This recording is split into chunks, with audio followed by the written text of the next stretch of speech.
Hey friends, my name is Imi and I talk about all things to do with sustainability and just trying to make things more accessible, understandable, and breaking down some of that knowledge that I have been privileged enough to have and share it with you guys.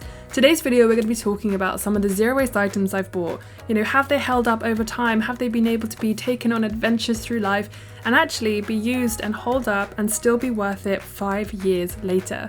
Now this is part 2 of what I really think about some zero waste items I've bought, so I'll put part 1 down below if you want to check it out. A quick thank you to Squarespace for sponsoring today's video and always supporting my channel, but we'll talk a little bit more about them later on. Hey friends, and welcome to part 2 of my thoughts on zero waste items that I have bought. And I want to talk specifically about whether these things were actually worth it. So this is going to be a follow-on from part 1. If you haven't seen that, I will link it down below and above. I've got some good stuff for you today.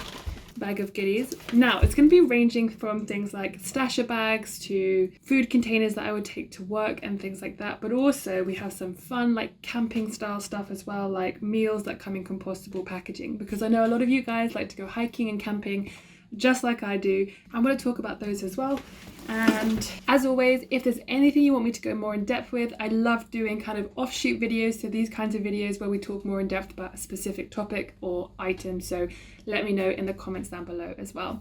I finally got my hair cut, so that's why my curls are looking quite bouncy, and I actually have a haircut that's supposed to be for my shape. I went to an eco salon. It was so exciting. It's my first haircut in about 2 years, and I went to a curly specialist and they did a dry cut. It was so exciting. Anyway, we can talk about that in a different video. If you like the video, please give me a thumbs up. It really supports my channel, and subscribe so that you never miss another one of these videos in this series.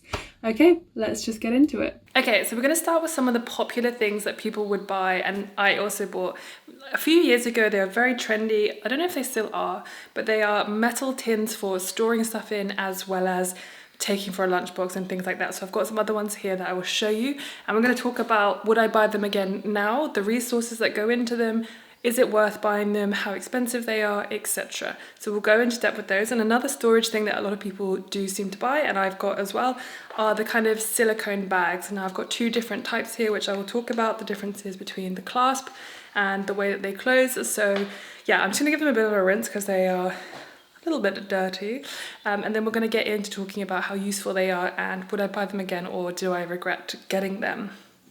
Short answer is no, I don't regret them, but we'll talk about more of that in a second.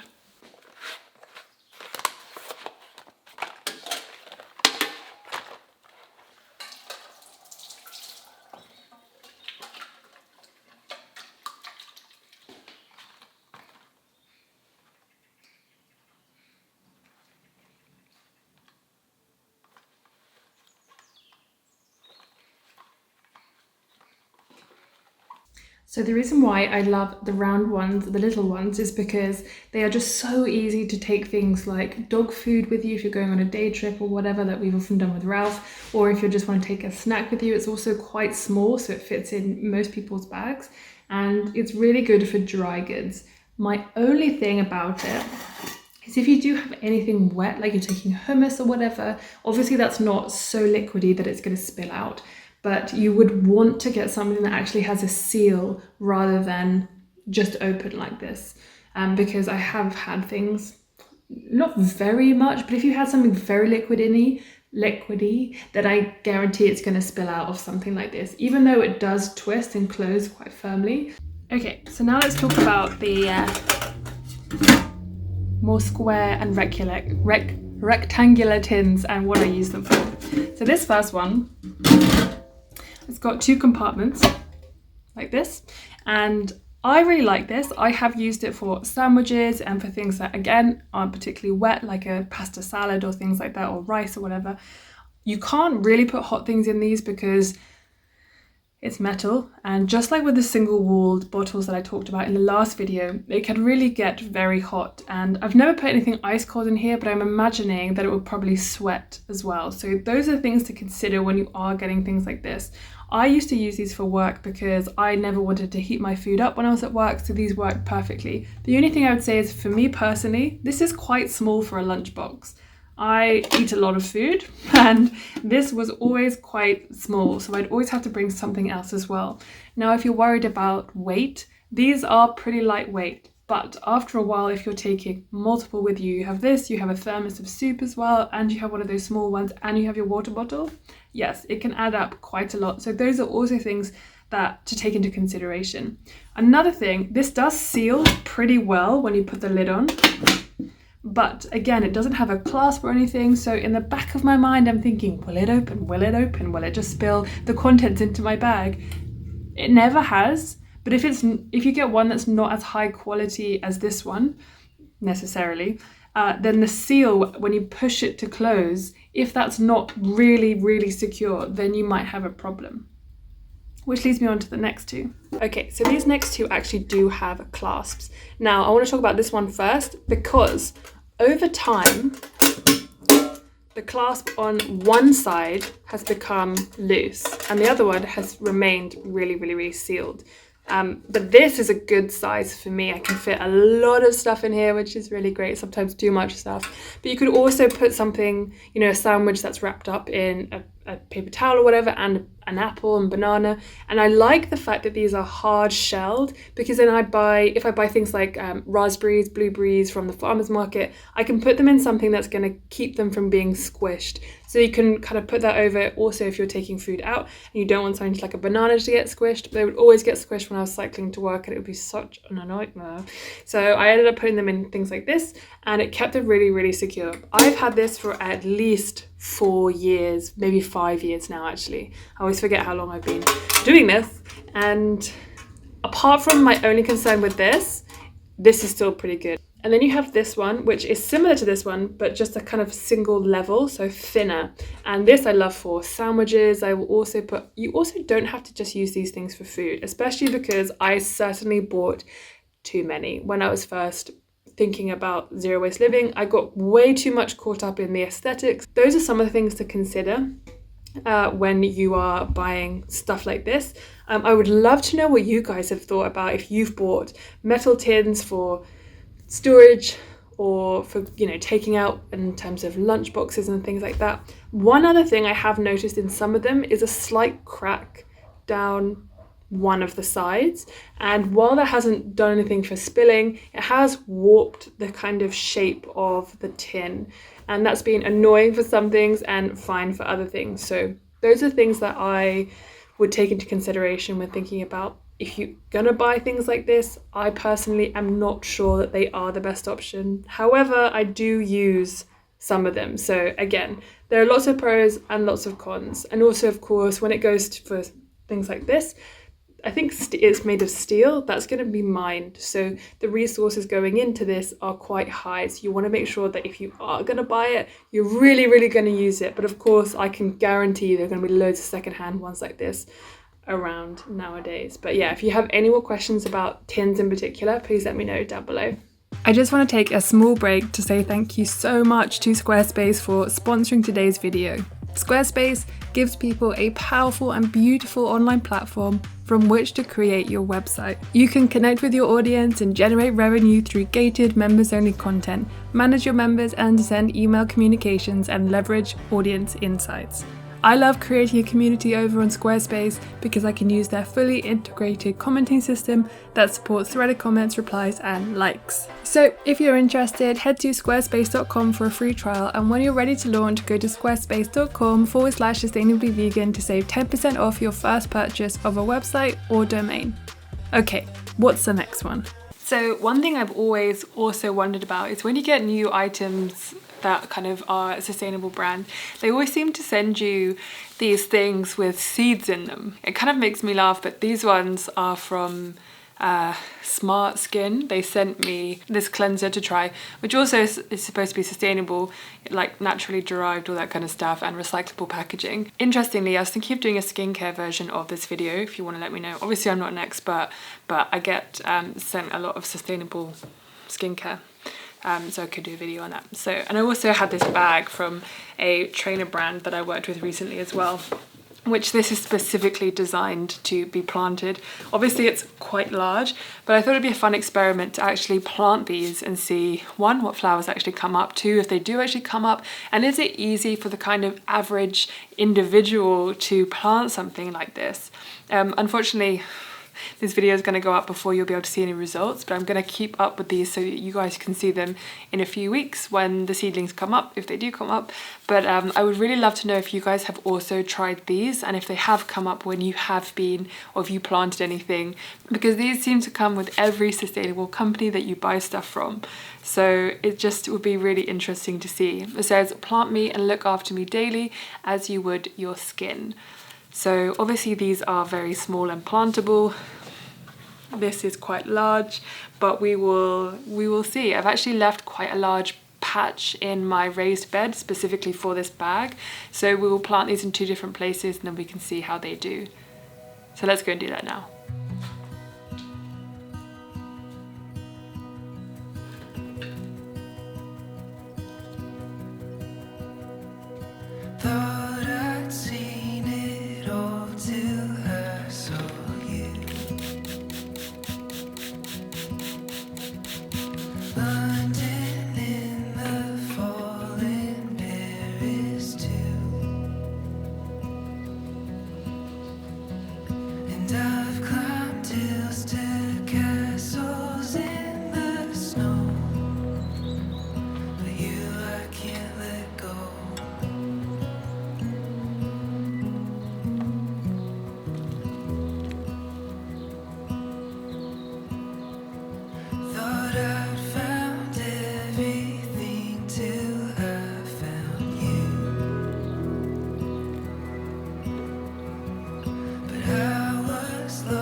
Good morning guys, it is the next day and I thought I would continue talking about these things as I'm actually using them. So the next thing I want to talk about is these kind of, I don't know if any of you guys are into exercise or working out or anything like that, but I specifically got one of these like protein shakers because a lot of the ones that you get are made of plastic, and also, I don't know, it was a rogue purchase now that I think about it, even though I do use it all the time.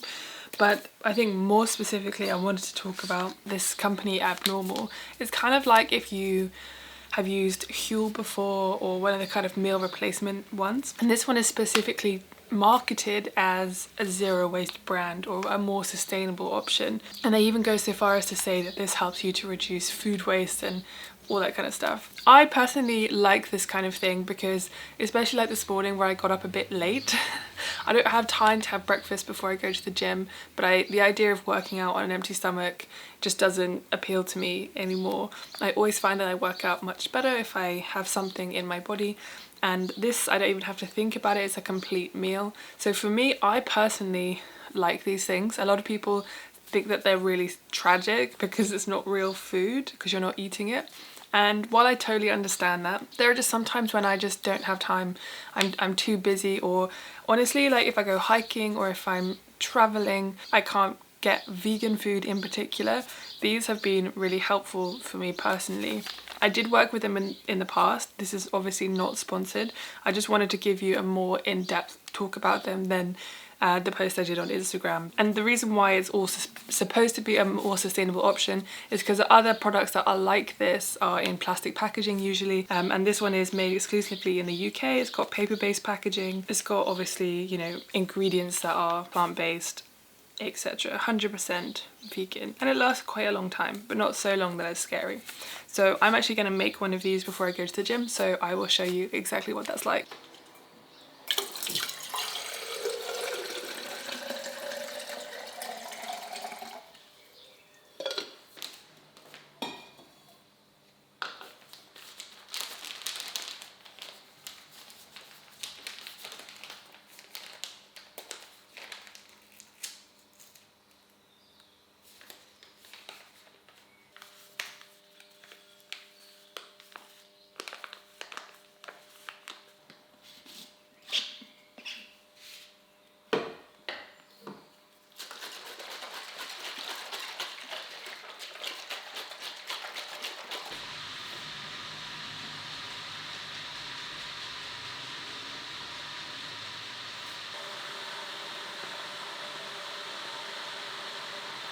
Okay, I've had a shower and I'm gonna make some lunch now, so I thought I would include in this plant-based meat options because as part of our zero waste lifestyle or living more sustainably, a lot of things that crop up, particularly from people like me, is trying to ask you to, or encourage you to include a few more plant-based meals into your week, into your day. And I wanted to look at some of the plant-based alternatives that we do tend to include and think about whether they are more sustainable and are they the most sustainable option, and are they marketed as zero waste, or are they just simply trying to give you an alternative for those of you who don't want to eat as much meat anymore. So for lunch I'm having some bread rolls that I bought from a local bakery, so supporting local, and bought them unpackaged. You can of course bake them yourself. I'm just lazy this morning. So, and then also I'm going to be making the plant-based burger to go on top with some homemade mayonnaise, vegan mayonnaise, and then I'm going to, the most exciting thing is take some lettuce and rocket that I have grown in my own garden. So this opens up a really nice conversation about talking about whether it's really worth it to buy these meat alternatives. Of course, in my opinion, the answer is going to be yes, because I am vegan, but also about homegrown food. I really got into watching a lot of homegrown or homestead YouTubers on YouTube, so I'll put a few of my favourite down below if any of you are interested. A lot of them are US based, but I found so many good UK ones as well, so if you are interested I'll put those below. But yeah, without further ado, I'm starving, so let's go and collect some lettuce and rocket from the garden, and then let's make our burgers.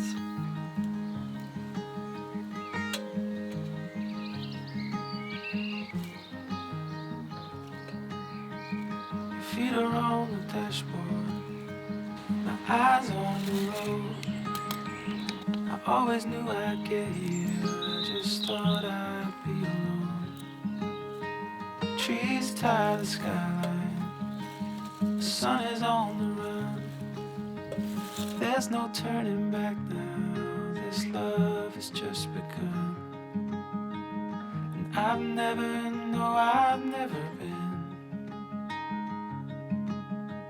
so sure of anything. The way you're sleeping on my shoulder, dancing in a dream. It feels like getting older, ain't as scary as it seems. When you're sleeping on my shoulder, dancing in a dream. It feels like getting older. With you is what I need.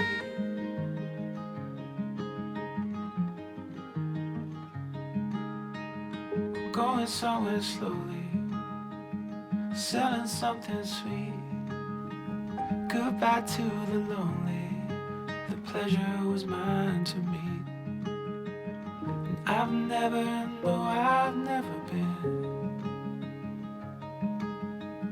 so sure of settling. But when you're sleeping on my shoulder, dancing in a dream, it feels like getting older, ain't as scary as it seems. When you're sleeping on my shoulder, dancing in a dream, it feels like getting older.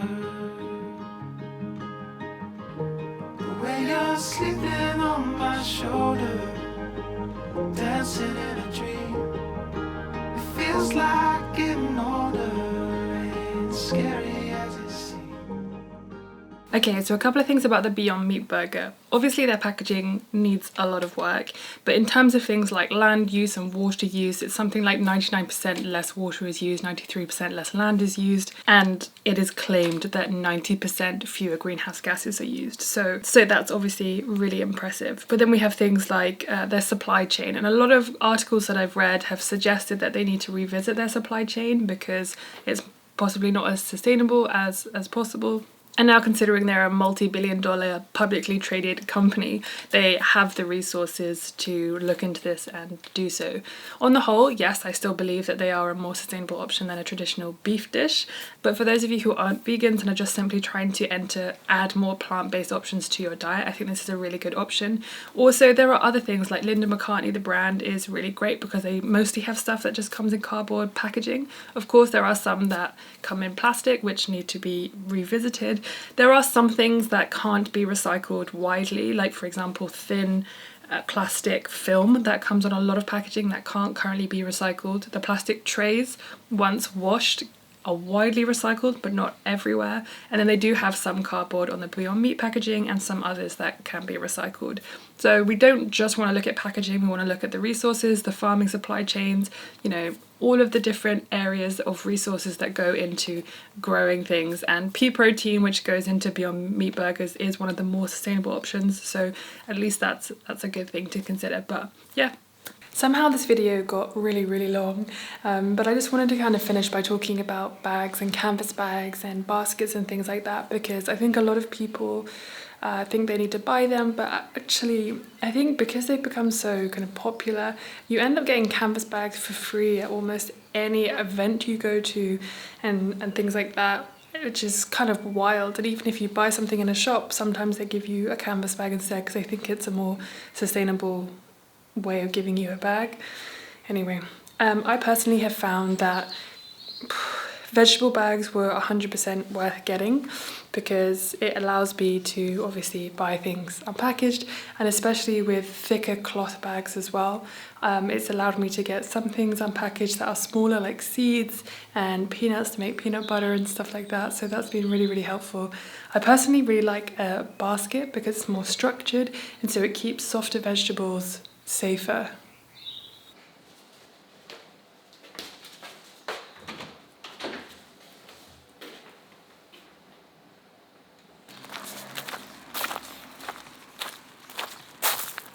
For those of you who are actually interested, the garden has actually become so alive. We've got our first little tomatoes. I planted some new dill. I've created a whole basil kind of raised bed basket, and I've just planted a whole load of more things, which is so exciting. So here's a little mini tour. Thank you so much for watching. I really appreciate it, and I will see you very soon. Bye.